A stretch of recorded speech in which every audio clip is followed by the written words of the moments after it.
Hey guys, I'm Davina from Angelica Yarns, and in this video I'm going to show you how to do the slip stitch. So to do the slip stitch, you're going to insert your hook into the chain or the previous stitch, whichever. Depends on the project you're making and the pattern.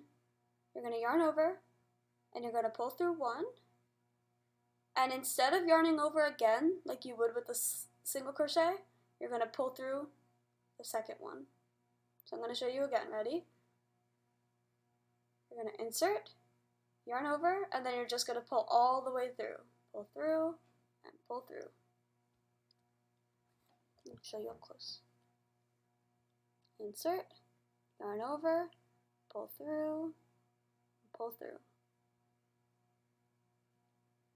So it really depends on what you're making, but this is usually to like connect a stitch or end a row, like in the round. So like if you're making something in a circle, usually it'll have you chain one, single crochet all the way around, and then slip stitch back into that first single crochet.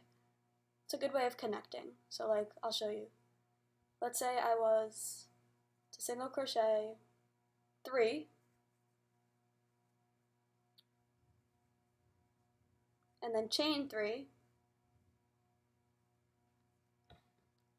I could slip stitch back to the project like this to connect it. You just pull through and pull through, and now you have this nice little pattern thing. So it really depends on your project what you're using the slip stitch for, but that's how you do it. Thank you for watching.